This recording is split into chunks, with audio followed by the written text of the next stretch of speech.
Hello, my lovely Scorpio. Welcome to my channel, The Insightful Bee. Gusto kong batiin ikaw na good morning, good afternoon, good evening, kung nasaan ka man dito sa mundong ito. Sa mga nag-subscribe, nag-like, nag-share, nag-comments, gusto kong magpasalamat. Thank you, thank you, thank you. God bless you. At sa mga new subscriber, welcome kayo sa channel ko. At sa mga viewers, welcome, welcome, welcome. Sa hindi pa nakapag-subscribe ng aking channel, huwag kalimutan, i-click ang notification button at mag-subscribe sa aking channel para sa mga bagong videos at updates.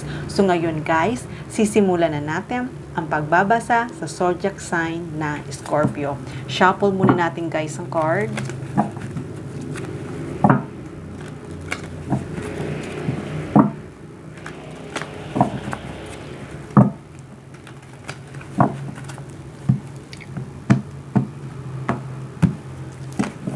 Okay, Scorpio, by the way, kung resonate ito sa iyo, just let me know in the comment. Kung hindi naman, just leave it. Okay? Thank you, thank you, thank you. So, simulan na natin. Ano nga ba ang message for Scorpio? Temperance. Nakikita ko dito, Scorpio, ay totally healed ka na. Balance na ikaw. Nakikinig ka sa guides mo at nakikita ko na ikaw ay protected at may angel na nag-guide sa'yo para sa right path. Nakikita ko dito na nagiging patient ka dahil nakikinig ka sa guides mo. Nakikinig ka sa guides mo at alam mo na siya ang true love mo. Kaya kung may partner ka ngayon or kung may karelasyon ka man ngayon, nakikita ko na itong karelasyon mo ay siya yung twin flame mo, siya yung true love mo, siya talaga yung denied na para sa'yo. At itong tao na to ay may connection kayo para sa isa't isa. Siya talaga ang power couple mo. At nakikita ko din na magkakaroon kayo ng union, unity. At itong tao na to ay siya talaga ang para sa'yo. Siya talaga ang binigay para sa'yo. Siya talaga ang ginaguide para sa'yo. At malalaman mo rin yan na kung siya talaga ang para sa'yo dahil may connection kayo sa isa't isa. Kahit walang magsabi sa'yo, mafe-feel mo yon na siya talaga ang true love mo. At nakikita ko na may isang celebration. Itong celebration na to ay, yun nga, magkikita na kayong dalawa, magre-reunion na kayong dalawa, magkakasama na kayo. Kung magkalayo kayo ngayon, nakikita ko na magkikita kayo, mamamasyal kayo, at i-enjoy nyo ang pagsasama nyong dalawa. At isang celebration to. Kaya be ready kasi nakikita ko na may isang union na paparating. Itong union na to ay magkikita na kayo. Maaaring ito ay reconciliation. Basta nakikita ko na mamimit mo na yung twin mo or your soulmate mo. Kung namit mo naman to, nakikita ko na kung kayong dalawa ay magkalayo, nakikita ko na kayong dalawa ay magkikita na. Kaya alam ko ay excited ka na.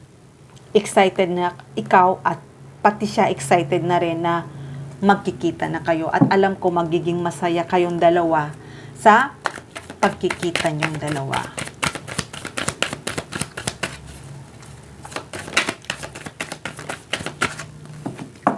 Kaya, Scorpio, kung dati natatakot ka na baka hindi na kayo magkita. Alam ko, naniniwala ka na ito ay isang illusion lang. Kasi nakikita ko na makakaalis ka kung ano man yung kinatatakutan mo na hindi na kayo magkita. Nakikita ko na makakaalis ka. At nakikita ko naman na magiging strong ka. Kung hindi naman, kung itong tao naman ay nag-iisip para sa'yo na hindi na kayo magkikita, nakikita ko na parehas kayong dalawa makakaalis at talagang magkikita kayong dalawa. Kaya huwag kang mag-doubt, huwag kang matakot na hindi kayong dalawa magkikita. Dahil itong tao na to ay iniisip ka lagi. Kung iniisip mo siya, iniisip ka rin nito. Nandito ang lovers. 'Di ba? Sabi ko sa iyo, ang angel nyo ay talagang pinagsasama kayong dalawa. Kaya huwag kang matakot na hindi kayong dalawang magkikita. Magkikita at magkikita kayong dalawa. Dahil kayong dalawa ay para sa isa't isa. Kahit na mayroon na mga humaharang or mga delays or mga blockages, pero itong angel nyo ay tutulungan kayo na kayong dalawa ay mag-celebrate at mag-reunion na at magkita na kayong dalawa. Kung hindi mo pa siya nakikita, kung hindi pa siya dumarating sa buhay mo, huwag kang mag-alala dahil itong tao na to ay makikita mo na, mamimit mo na at malalaman mo na siya talaga ang para sa iyo. Kaya, Scorpio, nakikita ko na itong tao na to ay handang-handa na. Handang-handa na makipag-meet sa'yo, mag-face-to-face sa'yo. Kasi yun nga sabi ko, di ba? Hindi na siya takot na harapin ka niya. Kasi itong tao na to ay talagang gustong-gusto ka nitong tao na to makita. Gustong-gusto nitong tao na to na makasama ka. Gustong-gusto ng tao na to na kayong dalawa ay magkasama na. Sa pagkikita yung dalawa, nakikita ko tong tao na to ay may ibibigay para sa'yo. May offer itong tao na to. May offer itong tao na to para sa'yo. Itong tao na to ay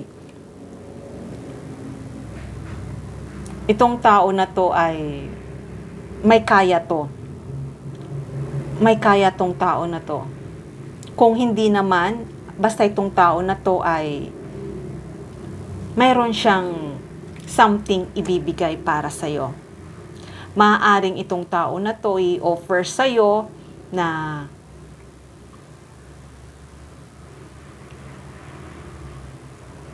itong i-offer na to ay isang regalo na alam ko itong regalo na to ay matutuwa ka. Basta itong tao na to ay hindi naman na alam ko, hindi naman siya na hindi siya yung tao na hindi niya kayang itong tao na to, nakikita ko ay handa niyang ibigay sa iyo ang lahat. Handa niyang ibigay sa iyo ang lahat. At itong tao na to, may isang surprise siyang ibibigay para sa iyo. Kaya ngayon, handa na to. Handa na to makipagkita sa iyo. Tingnan mo, handa na siyang mag-travel. Handa na siyang pumunta para sa iyo. Nakapag-desisyon na siya. Kahit nasa malayo siya, nakadungaw siya sa bintana. Kahit nakadungaw siya sa bintana, tumitingin siya sa langit, na gusto niya na mag-travel to sa iyo.